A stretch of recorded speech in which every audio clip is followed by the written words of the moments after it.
hospitals, clinics, all of those places have kept us living happily.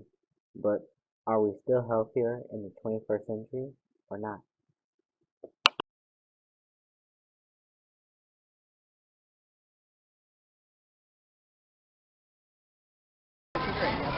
What?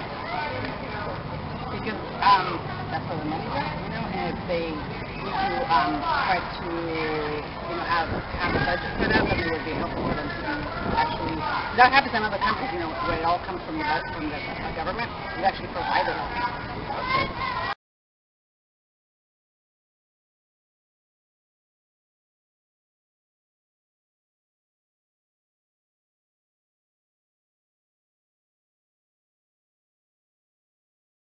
Hopefully they wouldn't, because then they would save a lot of lives.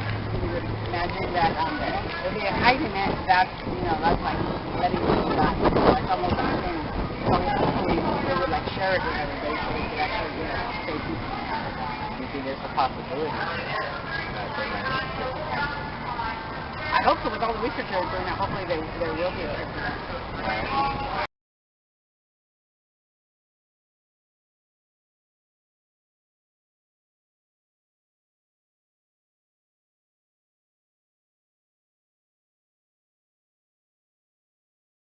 Because I think there's a lot of people who are homeless, and I think you see it every time. At least when I go to a big city, because I'm from a small place, I live like 35 miles away from here, and I live in a place with 27,000 people. So every time I come to a city like here, like Sacramento, or even Vegas, there's people walking around, and you know that they're like mentally disabled and have mental issues because they walk around, talking to themselves, or they need the help, and what happens, they just come on the streets, and that's why they're can't get a job and can't find medication or adoption or public care.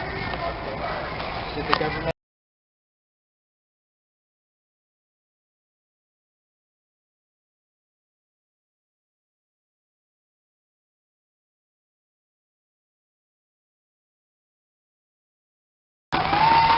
I think they should. I think they should help them get back on their feet. People who are homeless lost their jobs for a reason, and I think they need to help them, provide like a temporary, like even shelter, and help them find a job so they can stabilize themselves, and then they can move on and and be able to support themselves and their families.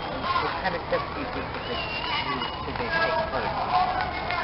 What gets you first? Like initially, well, I think that we have to go through a process and try to figure it out. But start like having people come in for the help, and maybe start putting it out there. Like wherever they're homeless, under the bridges, under the trees, wherever they're at, and try to have them come in and ask for the help. And then try to go through the screening process and see, make sure that is it a vet that needs the help, or is there money for those people? So I think that they have to initiate like a policy and a process on that.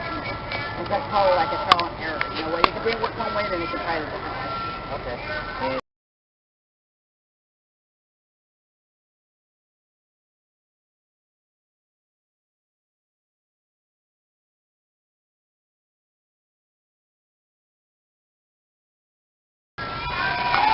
And I'm not sure. Because sometimes it seems that people who have Medicare and Medicaid sometimes don't seem to get as good help, as the health care that they need. And sometimes I feel like some providers, like, will do extra procedures. Because there's an example of about a year ago, almost a year ago, I had cancer, and she was terminally ill, which meant that she was going to die. She had pancreatic cancer. Usually they give you 6 months to a year, but about 6 months they start dying and then they can't do anything about it. So she was 7 months out, so she'd already lived for 7 months. And then they went and did a procedure that wasn't going to change the treatment, but I think the reason they did it is because she had Medicare and Medi-Cal, is just to get one more charge out of it. So I don't know, sometimes it's a good thing for the person that had it, but sometimes I think in each case, it's good for the person that has it and has no other coverage that they can get some kind of health care. But like in that case that I saw with my aunt, I think they did a procedure that was unnecessary, so they had to switch her to put through her that process. It was done like on a Friday, and the next, and she actually died before she got the results. So why put her to that misery when she was already going to die?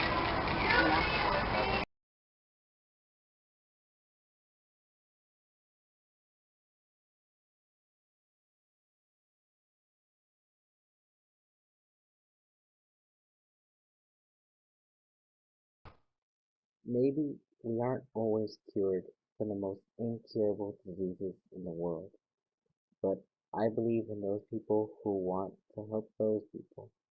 Maybe we should help them too, even if we aren't perfect.